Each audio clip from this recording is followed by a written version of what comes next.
আচ্ছা, আপনাদের কার কার নারকেল মুড়ি খেতে ভালো লাগে বলুন তো? নারকেল মুড়ি, একটুখানি চিনি, আমার তো দুর্দান্ত লাগে। তো আমি যদিও মিষ্টিটা একটু কম খাই, মিষ্টি বা চিনি যেই মিষ্টি জাতীয়ই বলুন না কেন আমি একটু কম খাই, সেই জন্য এই মুড়িতে খুব সামান্য পরিমাণে আমি একটু চিনি নেব। আর এখানে রয়েছে কুট্টুর জন্য একটুখানি আলু ভাজা আর গাজর। ও দুটো রুটি খাবে, ওকে দুটো রুটি করে দেওয়া হবে। আর ওর বাবাও তাই খাবে, রুটিই খাবে। আর এইখানে দেখুন আমি মুড়িটাকে মেখেও ফেলেছি একটুখানি একদম চিনি দিয়ে, চিনিটা চোখেই পড়বে না দেখুন। আর এই মুড়িটা এইভাবে খেতে যা লাগে না, দুর্দান্ত।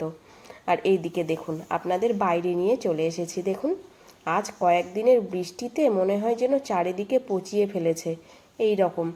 আজকে সকালবেলাতে এত রৌদ্র উঠেছিল, তো দেখে মনে হচ্ছিল যে না, যাই হোক আজকে আর বৃষ্টিটা হবে না, কিন্তু না, সেই বৃষ্টি চলেই এসেছে।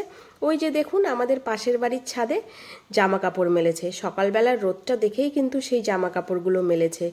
আর দেখুন কিভাবে বৃষ্টি চলে এসছে। তো যেভাবে বৃষ্টি হচ্ছে না, তাতে মনে হচ্ছে জামা কাপড়গুলো একেবারে পুরোই ভিজে যাবে। দেখতে পেয়েছেন ওই যে পাশের বাড়ির ছাদে। তো যাই হোক, এতক্ষণ কথা বললাম, পরিচয়টা তো আপনাদের দেওয়াই হয়নি। নমস্কার, কেমন আছেন সবাই? আমার আজকের ব্লগে আপনাদের অনেক অনেক স্বাগত জানাই, তার সাথে সকলকে জানাই সুপ্রভাত। আজ হচ্ছে শনিবার। একটু ভালো করে দেখুন, মুখে এগুলো নিজে নিজে কি লাগিয়ে বসে আছে। ওর বইয়ে যে এই যে স্টিকারগুলো রয়েছে, স্টিকারের সাইডে সাইডে এই আঠালো কাগজগুলো রয়েছে, সেগুলো টেনে টেনে মুখে লাগিয়েছে। এবার তো আর তুলতে পারছে না, এগুলো তুলতে গেলে সেই এই গালের লোমগুলো চিটচিট চিটচিট করে উঠে যাচ্ছে। এবার দেখুন ওর মজাটা শুধু একবার আপনারা দেখুন।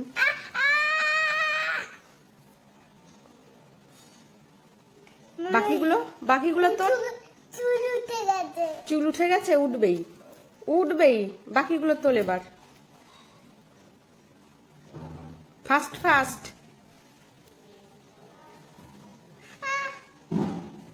এবার এই গালে একটা লাগিয়েছিস, সেটাও তোল।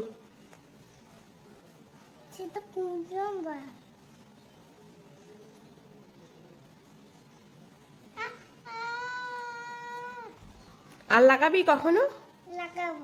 আবার লাগাবি? হ্যাঁ, আবার লাগাবি? এরপরে গালের চামড়া উঠে চলে আসবে দেখবি। বর্ষার দিনে তো বাইরেও জামা কাপড় মেলা যায় না, কিন্তু যাদের ঘরেও দড়ি টাঙ্গিয়ে জামা কাপড় মেলতে ইচ্ছে করে না, তারা কিন্তু আমার মতো এই টেকনিকটা ইউজ করতে পারেন। ভীষণ ভালো কাজে দেয়। কারণ এই বর্ষা হলেও তো গরমটা কমে না, ঘরে সারাদিন ফ্যান চলতে থাকে।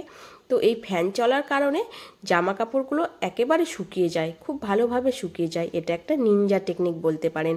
আর এই যে কয়েকদিনের বৃষ্টিতে দেখুন আমাদের ঘরের পেছনের এটা একটা অংশ, তো সেইখানে কলা গাছগুলো কিভাবে দুমড়ে মুচড়ে ভেঙে গেছে, পেঁপে গাছটা ভেঙে গেছে এই বৃষ্টিতে কিন্তু।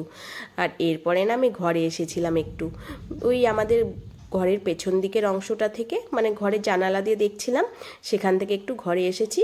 এসে দেখি ও মা, এখানে আবার দুষ্টু কোকিলের প্র্যাকটিস চলছে।